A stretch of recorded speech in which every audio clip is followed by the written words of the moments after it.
In this lecture about transgenic plant, we'll learn how to develop transgenic plants and how these transgenic plants can be beneficial to the mankinds.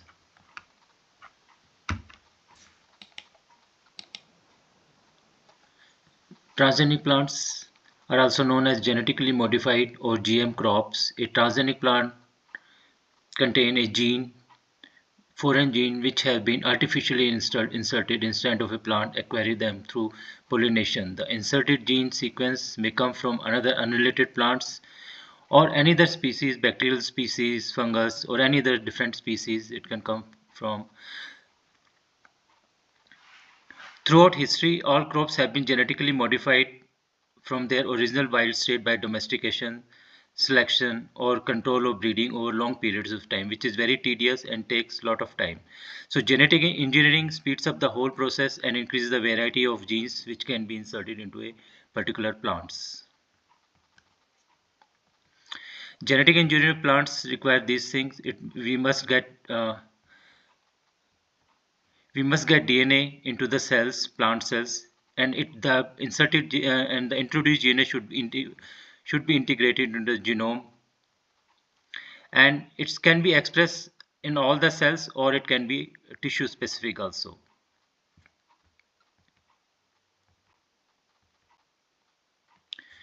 So most common method of introducing gene into plant is agrobacterium, or there is other methods are direct gene transfer.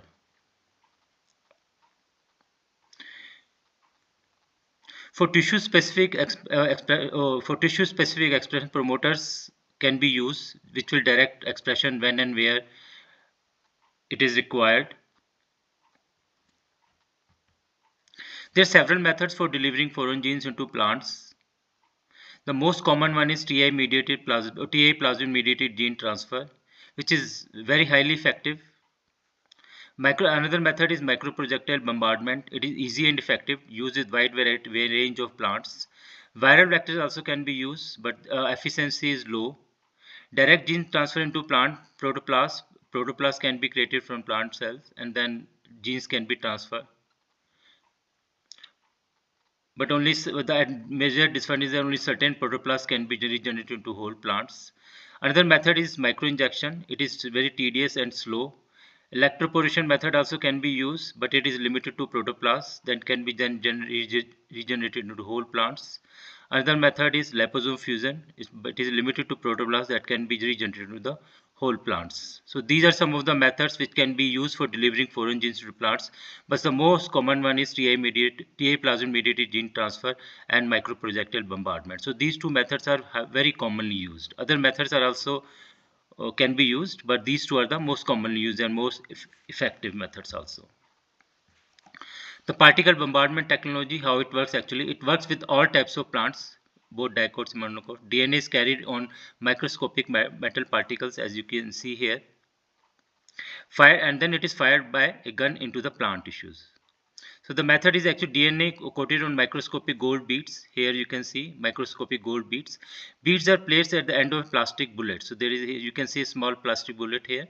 So this gold coated DNA is then placed at the end of plastic bullet, and then there is a gas chamber here. The blast of helium is used to project them. Okay, so the blast of helium will inject then this DNA into the plant cells. So here in the dish we have the callus here, and then genes can be easily introduced into this one through particle bombardment. So there is a plastic mesh also here which will stop the bullet. Only the DNA, gold coated DNA will be injected into the plant tissues. Alternate method, instead of using helium gas, alternate method is using strong electrical charge, as you can see in this picture. Electrical charge also can be used, and then water droplets, water vapor will be created, and then they will introduce them into the genes can be introduced into the plant cells. Particle bombardment technology, you can see in detail. Beads enter the once the beads, the gold beads with coated DNA are bombarded into the plant cells. So the beads enter the cytoplasm, Okay, you can see here.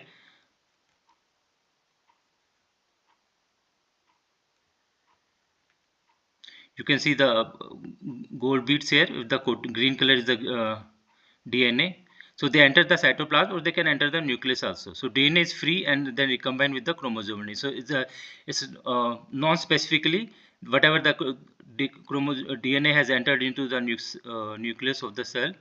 It has some it can get integrated in non-specifically into the host chromosome.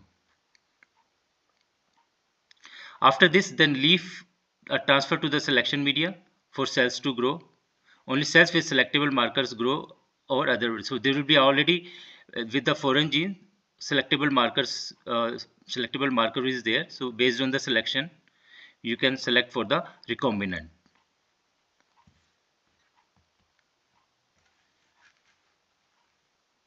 Biologic process of bombarding cells with microscopic projectile coated with the DNA, shot at very high velocity from the particle into the cells or tissues, promising for plant which cannot be infected by agrobacterium. So agrobacterium if cannot may not infect all the plant species. So this method can be used for those type of plants. So DNA delivery to plant cells made possible when heavy microparticle or microcarrier coated with DNA of interest are accelerated to very high initial velocity are made to bombard the living plant cells. Then these microparticles penetrate the cell wall and get integrated in the plant genome. Advantage of this is a high frequency integration of multi-copy insertion. Okay, so this is one advantage of particle bombardment method.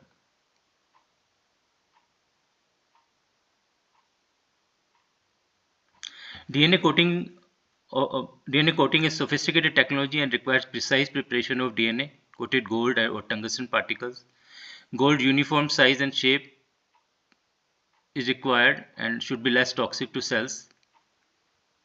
Coating of micropellet with DNA by precipitation is important step. 1.25 to 18 milligram microparticle mixed with 0.5 to 70 microplasmic DNA in calcium chloride and spermidine solution. So this is the method of coating DNA onto the gold particles.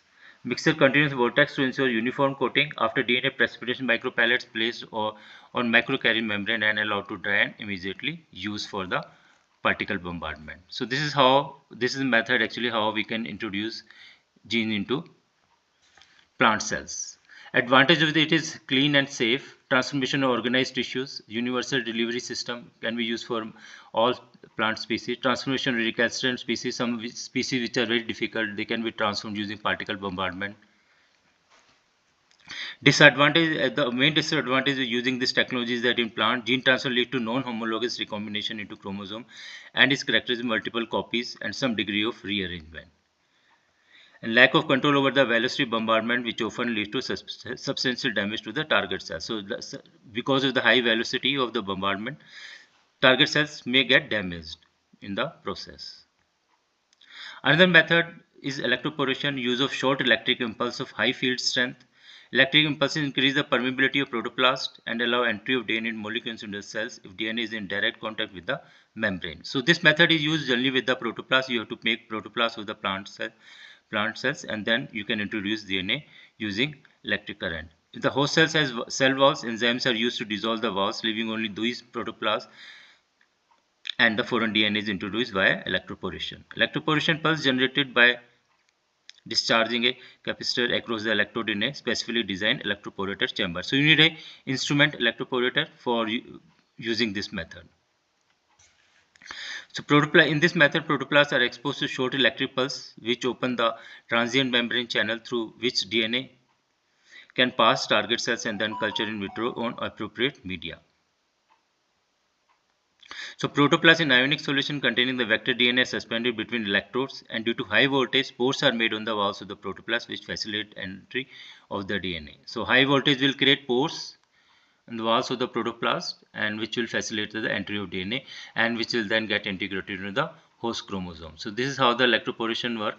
Another method which can be used for generating transgenic plants is microinjection. So direct mechanical introduction of DNA under microscopical control in specific targets. Microinjection is able to penetrate intact cell walls. So you don't have to prepare protoplast in this case. You can directly introduce DNA using microinjection into the plant cell. Host range independent does not require a protoplast regeneration system. Cell protoplasm glass micro diameter tips are used around micropaper 0.5 to 10 micrometer diameter tips are used for transfer of macromolecules DNA, that is DNA, into the cytoplasm or nucleus of the cells. So recipient cells can be immobilized by using methods such as agar embedding, polylysine treated glass surface, and suction holding pipettes. So once injection is achieved, the injected cells must be cultured properly to ensure its continued growth and development. The main disadvantage production of chimeric plants with only a part of plant is transformed. So you can have a mix of cells in the plant which are transformed or which with some recombinants or non-recombinants also. The whole process is slow, expensive, and requires very highly skilled and expert person. Plus the instrument also is expensive.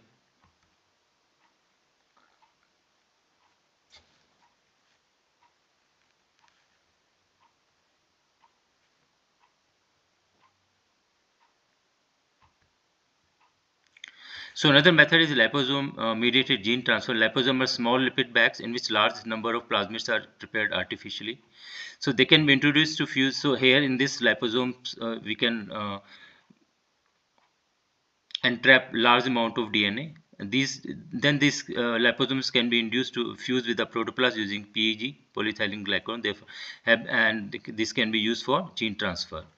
Liposome mediated transfer has been achieved by including positively charged elements such as cations in the mixture or using the cationic liposome preparations. So main advantage of using liposome is the production of DNA or RNA from nucleus digestion. Low cell toxicity is very low as compared to the method. Stability and storage of nucleic acid due to encapsulation in the liposome. High degree of reproducibility, and it can be used for wide range of cell types or plant species. Silicon carbide mediated gene transfer, this is another method which can be used for transferring genes into plants. Silicon carbide fibers or SCF average around 0.64 micrometer in diameter and 10 to 80 micrometer in length. So these fibers have capacity to deliver DNA into plant cells. This method involves vortexing mixture of plasmid DNA and coding a selectable or screenable marker genes, silicon carbide filters, and the explant tissue in the append-of tubes. SCF has great intrinsic hardness with sharp cutting edges. So these silicon carbide fibers have sharp cutting edges. So DNA delivery in the system is presumably due to the cell wall penetrated by the DNA coated SCF. So SCF can create some edges. Actually, it will cut plant cells, and then this DNA can be delivered through those. During vortex SCF with explant, DNA adhering to the fibers might enter the cells. Silicon carbide function as numerous needles facilitating DNA delivery into the cells. During mixing process, DNA penetrates the cells to become stably integrated into the nuclear genome. So this is another method which can be used for introducing genes into plants. Its advantage is the ability to transfer walled cells, thus avoiding protoplast isolation. So again with this method, you don't have to prepare the protoplast. So with the plant cell with the intact cell walls can be transformed.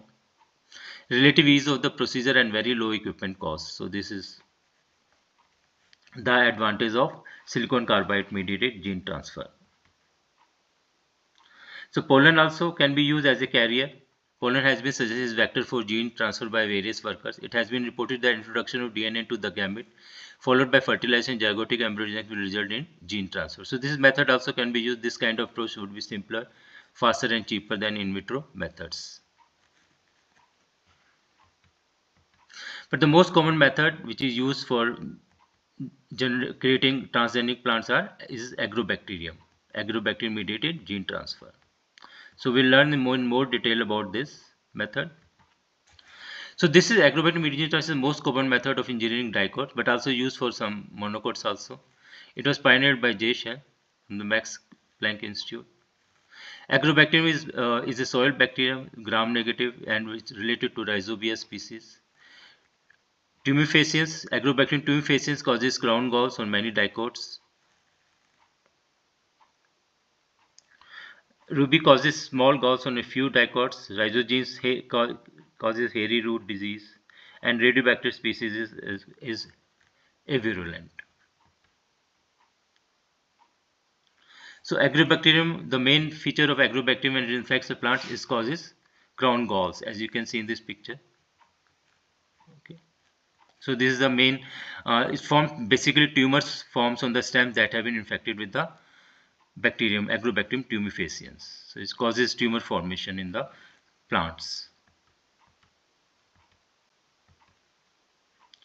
Agrobacterium is actually the species of choice for engineering dicot plants. Monocots are generally resistant but can be also transformed now. Some dicots more resistant than others. Complex. This bacterium has complex genome. Genome has been sequenced completely, 4 chromosomes, and it has around 5,500 genes. So this is the uh, structure of Agrobacterium tumefaciens.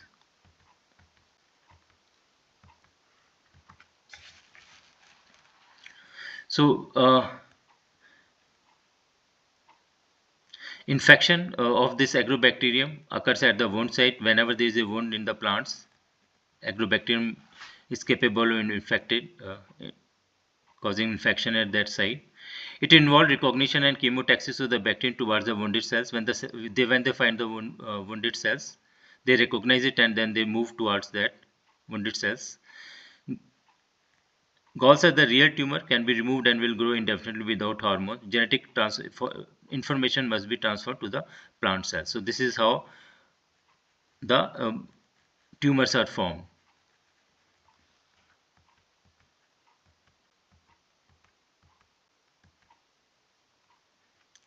The main characteristic of the tumor which is formed by the agrobacterium after infection is that it synthesizes unique amino acids called opine, octopine and nopaline, derived from the which is derived from the arginine, and agropine which is derived from the glutamate. And opine depends on the strain of the Agrobacterium tumefaciens. These opines are catabolized by the bacteria, which can use only the specific opine that it can causes the plants to produce. So these opines are used by the bacteria.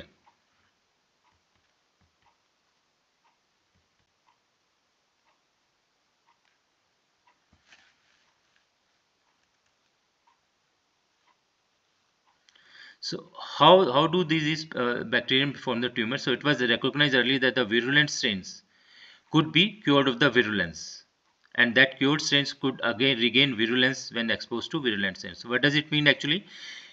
It was recognized early in the virulent strains of the agrobacterium tumors could be cured of virulence. So virulence can be cured of. So it can be devoid of causing any virulence. And then these cured strains which are devoid of virulence, they could regain virulence when exposed to virulent strain, suggested an extra chromosome element. So it means that this virulence is caused through some extra chromosome element, that is plasmid. So it has been found that large plasmids are found in Agrobacterium tumefaciens and their presence correlated with virulence. So these large plasmids are called tumor-inducing or TI plasmids.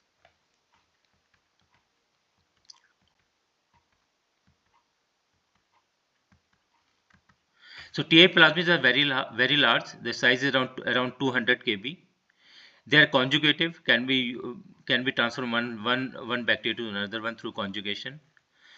10% of plasmid transfer to the plant cells after infection. So when the agrobacterium tumefaciens infect the plant cells, so 10% of the plasmid, TA plasmid, is transferred to the plant cells. So transfer DNA, whatever DNA is transferred, it is called tDNA, and this integrates semi-randomly into the nuclear genome of the plant cells. So beside this tDNA, TA plasmid also encodes enzymes involved in opine metabolism and protein involved in mobilizing tDNA, which are called Vir genes. So these are the protein for transferring DNA from bacteria to the plant cells requires some proteins which are coded by the Vir genes. So this is the structure of tDNA. So LB stands for LB and RB stands for left and right borders. These are the direct repeats here. direct repeats. So these are the important reason actually for mediating the DNA transfer. OXA, OXB enzymes that produce auxin, OXA and auxin, OXA and OXB genes, they code for enzyme that produce auxin actually. Side gene enzymes that produce cytokinin. Okay, side gene produce cytokinins. OCS is octopine synthase, which produce octopine here, OCS. And one more important thing about that, these genes have typical eukaryotic expression signals. So this TDNA is coming from agrobacterium, but instead of having a prokaryotic promoter, so these genes have typical eukaryotic expression signals. So this is very unique situation here. So this is how about the auxin and cytokinins are synthesized. Tryptophan by OXA is converted into indole acetamide, and which is then by OXB it converted into indole acetic acid, that is auxin. Similarly, cytokinin AMP plus isopentyl pyrophosphate is converted into isopentyl AMP, which is a cytokinin. Okay, so this through this side gene product. So increased level of these hormones stimulate cell division. So when these auxin and cytokinins are produced in large amount, they stimulate the cell division, and then it leads to formation of the tumor.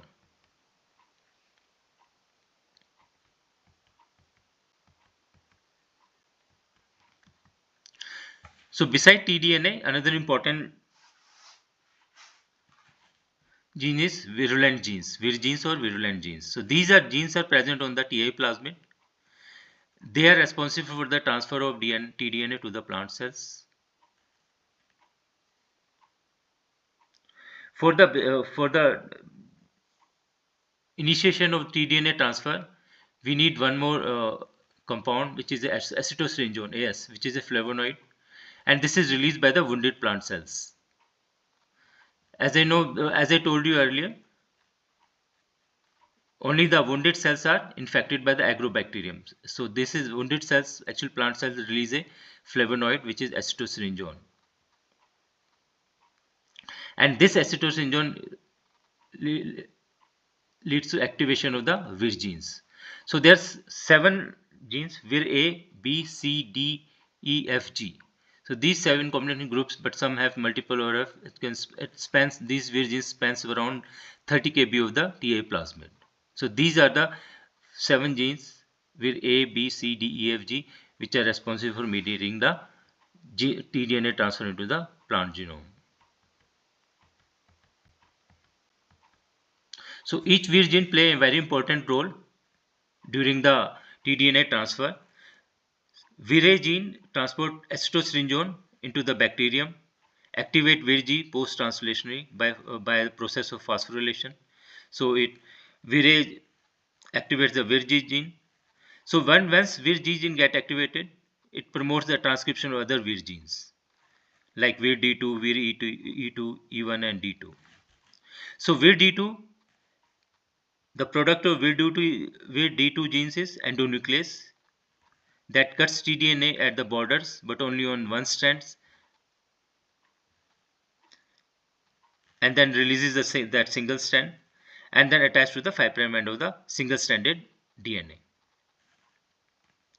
Vir2 product protein actually it binds to the single strand of the tDNA and can also involve in forming channel in the artificial membrane.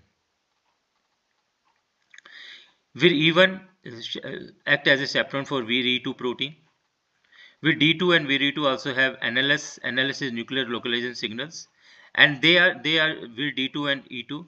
They get tDNA to, since they have a nuclear localization signal, they get tDNA to the nucleus of the plant cells. So these are the 7 different Vir genes which are involved in mediating tDNA transfer into the plant genome. So Vir B operand of land protein get tDNA through the bacterial membranes. So these are the Vir genes which are involved in mobilizing tDNA into the plant cells. So this is how this picture shows you how actually it works.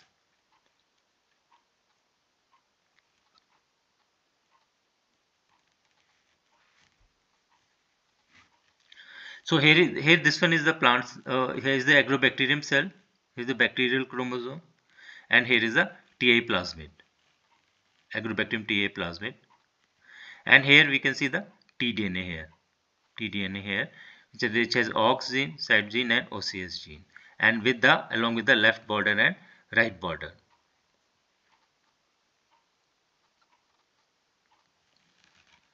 So here is the plant wounded plant cells. Okay, here is the plant cells. So as the acetylsyringones activates the Vir gene. When all Vir genes get activated, okay, this tDNA is spliced. Single strand of the tDNA gets spliced here at the left border and right border, and thus this tDNA is carried by the Vir gene product, various Vir gene product, and it passes through the agrobacteriums through the channels which is formed between agrobacterium cells and the plant cells, and thus this single strand tDNA then entered into the plant cells, and then it get introduced into the host nucleus, and then it get integrated to the host chromosome.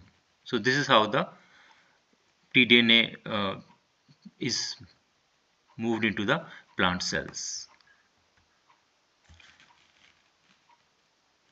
So this picture shows you how the Vir2E2 may get DNA protein complex across the host plasma membrane. Here is the agrobacterium here. Okay. So here now, here is the red one, actually you can see is a single stranded tDNA which is bound to the Vir-D2, and we have another Vir-E and Vir-E2 proteins. Vir-B and D4, they form a channel here. Okay, so this is the whole complex here with single strand tDNA with Vir-D2 and Vir-E and Vir-E1 and E2. They go through these Vir-B and D2 4 channels and enter to the plant cells. Here then tDNA is released along with the Vir-D2 protein, and then this tDNA get entered into the nucleus of the plant cells, and then it get integrated into the host chromosome.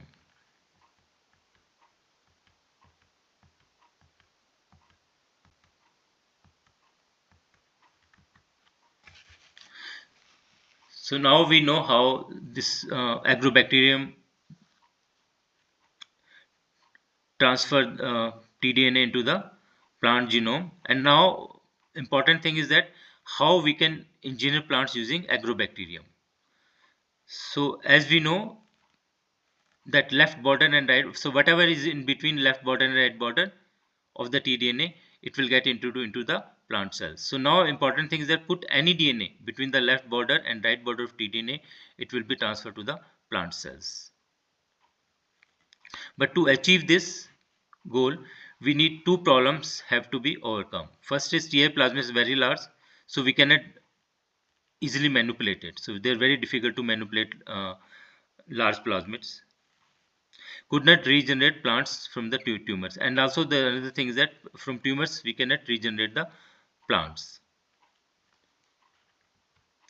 So now to overcome this issue, binary vector system has been developed. So here the strategy is that move the tDNA onto a separate small plasmid, remove OX and side genes, insert selectable marker like kanamycin resistant gene in tDNA. This will be required, this kanamycin resistant gene will be required for selection of the recombinants, where genes are retained on the separate plasmid. So you have another plasmid which has the Vir genes. Put foreign genes between the tDNA borders. Okay, so this is the important step. We need to put the foreign gene, whatever the gene of interest, it is inserted between the left border and the right border of the tDNA. Co-transform agrobacterium with both the plasmids. Now both the plasmids now you transform into agrobacterium, and then infect plant with the transformed. Once you have the recombinant agrobacterium, you infect plants with the transformed bacteria. So this is the binary vector system, And this binary vector system is used as a tool for genetic engineering. So virgins and tRNA can be on separate plasmids. So this is a tr plasmid which supply the virgin products, and this is the binary vectors which has the tDNA. tDNA only with the left border and right border. Auxin cytokine genes are removed. Instead of that, selectable marker or the genes of interest is introduced. And it has origin of replication for both E. coli as well as agrobacterium, because you have to grow this binary vector in large amount from E. coli, and then you use that for transforming into agrobacterium. So why, as I told you, more important, only left and the right borders LB and RB are required for tDNA to be transferred. So that's why we retain LB and RB, and most of the genes like AUX sites and OCS are removed. And instead of that, gene of interest and selectable kanamycin resistant gene can be inserted in between LB and RB. So this is how the genetic engineering can be done to make transgenic plants. So this is the transformation protocols, the two different leaf disc transformation method. After selection and regeneration, so leaf disc can be transformed using agrobacteria. After selection and regeneration with tissue culture, get plant with the introduced gene in every cells. Floral dip doesn't require tissue culture, reproductive tissue is transformed and the resulting seeds are screened for drug resistant growth. So these are the two different methods, but most common one is leaf disc transformation method. So this is how the leaf disc transformation method works. So you take a leaf of the desired plant, the small disc are punched from the leaf, so you get small discs. That's why we call leaf disc method. You surface sterilize it, the leaf disc. Put this in a suitable vessel. Culture overnight in liquid with the agrobacterium to infect cut edges of the disc. So since this is cut leaf, so it has wound also. You can say in wounded plant cell.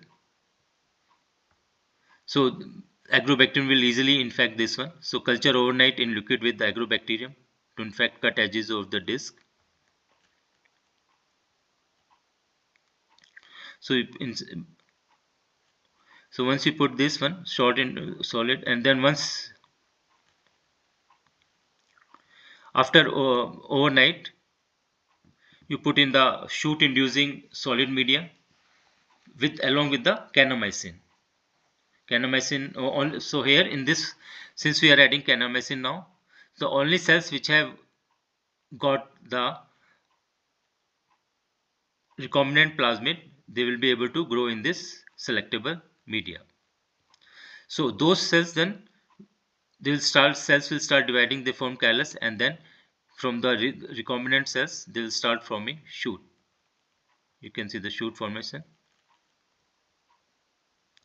and then you take those callus and then put into root inducing media, and you can root inducing solid media along with the kanamycin, and then once you have the root shoot and root developed from the callus, and then you can transform this into pot, or you can develop the whole plant from there. So these plants will be the recombinant plants or transgenic plants.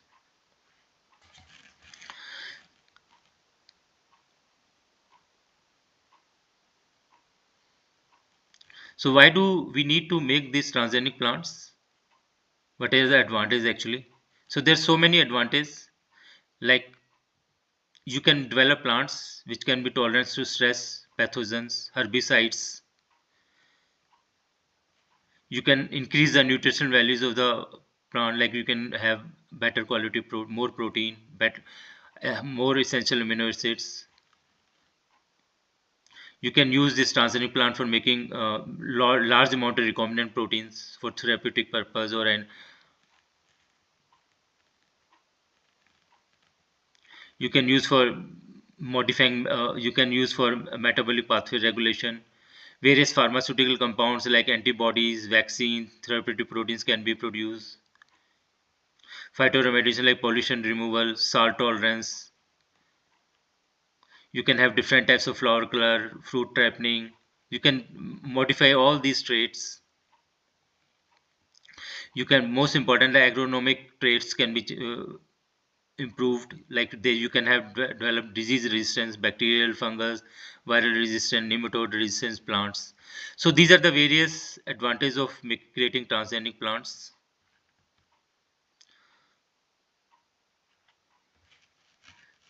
So we'll talk about a couple of transgenic plants. This is flavor saver tomato was the first transgenic plant developed. So the flavor saver tomato was created to prevent the softening of the tomatoes, made more resistant to rotting, could be vine ripened. So this was the main purpose of developing flavor saver tomato was to make it more resistant to rotting, so that you can have tomato fresh for a long period of time. What is flavor saver tomato? A tomato that will not soften while ripening on the vine. Okay, generally when the tomatoes start ripening, it becomes very soft and then it get damaged very fast. But here it will not become soft while ripening on the vine. So you can increase the shelf life of the tomato using this transgenic technology. So now what is the advantage? Actually, the transgenic tomato would allow tomatoes to be shipped safely.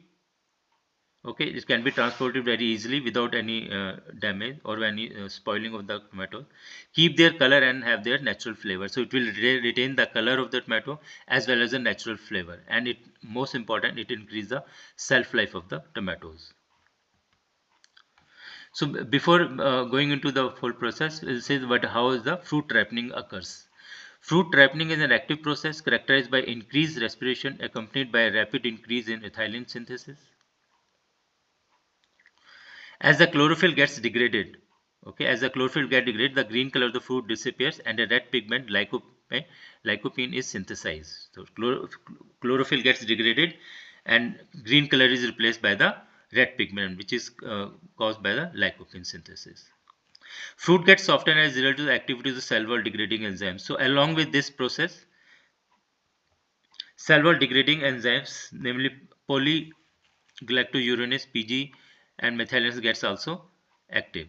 So they start degrading the cell wall and the fruit becomes very soft. The phytohormone ethylene production is linked to fruit ripening, as the same is known to trigger the ripening effect.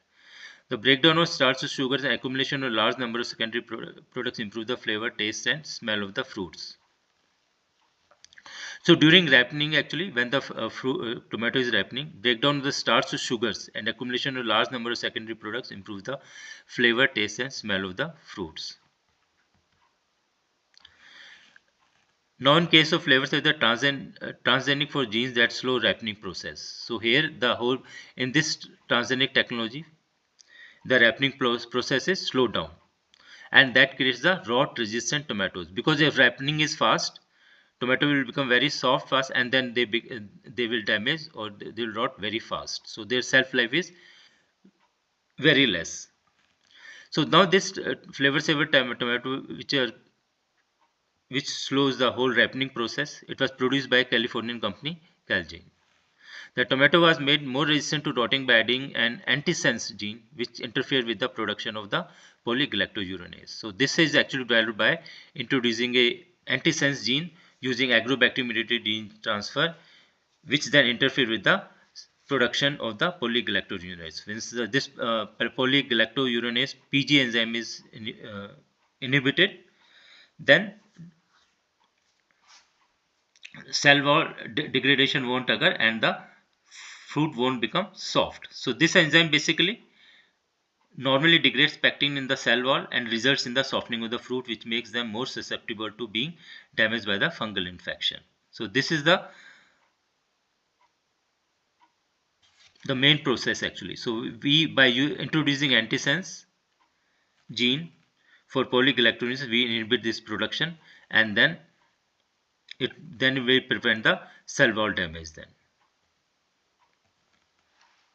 So the unmodified tomatoes are picked before fully ripe, and then they are artificially ripened using ethylene gas, which acts as a phytohormone. So generally, in case of normal tomatoes, okay, these tomatoes are picked before fully ripened. So because if we allow them to ripen on the vine, they will become very soft, and then they will rot very fast. So their shelf life is very less. So what the farmers do actually, they before they are fully ripened, they are picked and then artificially ripened using ethylene gas. So now using flavor saver technology, we can bypass this whole process. This process. So this is a normal tomato. Okay, so this is a flavor saver. This is the first transgenic plant product, flavor saver tomato. This normal tomato, you add the normal mRNA, not antisense. This is sense RNA. It will form the protein, and natural rotting of will occur due to synthesis of the polygalactosurine PG enzyme. So in the transgenic, what happened? We are, instead of using sense, we are using antisense mRNA.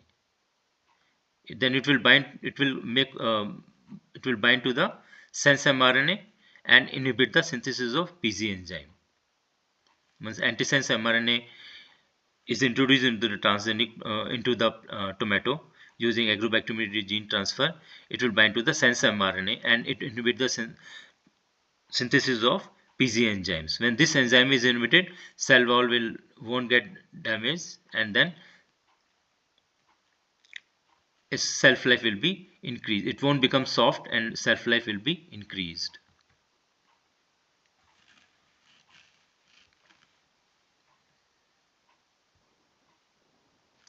So fruit ripening is a natural aging process that involves two independent pathways. One is flavor development and fruit softening. Tomatoes are picked when not very ripe, when they are very hard and green, to allow for safe fruit shipping. So transport will become easy actually.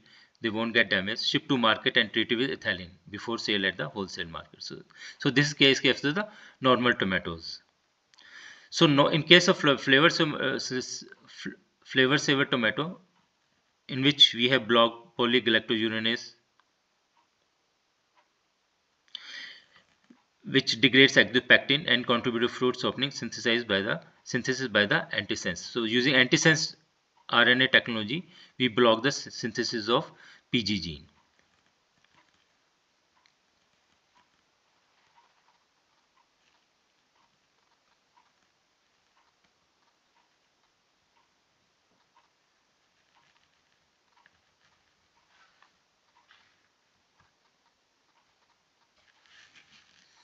So this process, this slide will show you explain easily how this flavor saver tomato actually helps. In case of traditional method of tomato production, the traditional tomato must be harvested while it is still green. Okay, chlorophyll is not yet degraded; it still is there, and it is very hard that time and firm, so that it is not crushed on the way to the supermarket. So they pluck it when it is still green from the vine, so they don't get damaged, and then they ship it. And this time sprayed, and when in the storage in the godown, this green tomatoes is sprayed with the ethylene gas, and then it gets ripe, so induce ripening. So this is ethylene gas is used for to induce ripening, and they become red, but they have a decreased flavor. Okay, because since they have not ripened on the vine, so they have not produced a sufficient amount of secondary plant metabolites or other flavoring agents, so they have very decreased flavor. In case of flavor saver tomato, the flavor saver tomato ripens on the vine, resulting in fuller flavor. It is modified so that it remains firm after harvesting. So in case of flavor saver, since the PG gene is inactivated here using antisense RNA technology, the cell wall is now degraded and they remain hard even after ripening. So they turn in these flavors every time chlorophyll gets degraded and lycopene is synthesized, and they still remain hard here in this case because cell wall is not degraded here. So basically, ripening process is slow down here in this one. So it prevents the softening. Flavor saver tomato prevent the softening of the tomato. So we can still allow so they can retain the natural color and natural flavor also. So during the normal process of ripening, even the plants like flavoring agents or plant secondary metabolites are synthesized, and these tomato flavor saver tomato retains the original flavor of the tomato, and they can be shipped very easily without any damage. Also transport becomes very easy in case of, and we don't have to use ethylene gas for ripening process here. So this is the advantage of using flavor saver technology. This was the first flavor saver tomato is the first genetically modified food approved by the FDA in 1994.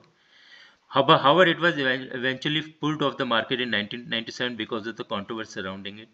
Question arose about its effect on human health and the environment, potential gene transfer, and the creation of Frankenfood. So, because of lot of opposition, this was eventually withdrawn from the market in 1997. But this was a started a new beginning of creating transgenic plants. So after this, lot of different types of transgenic plants have been introduced, just like stress, drought, high stress tolerance plant, bacterial resistant plant, bacterial pathogen resistant trans. Okay. So there are several advantages of creating transgenic plants. We can improve the nutritional quality of the plant, increase crop yield. Crop yield can be increased, okay, by making bacterial resistant, fungal resistant plants. Insect resistant plants can be developed. Disease resistant plant, herbicide resistant plant can be salt tolerance. Biopharmaceuticals, vaccines can be produced. By biotherapeutics can be produced using this transgenic technology. And we can create plants which can grow in extreme environmental conditions also. So these are the advantages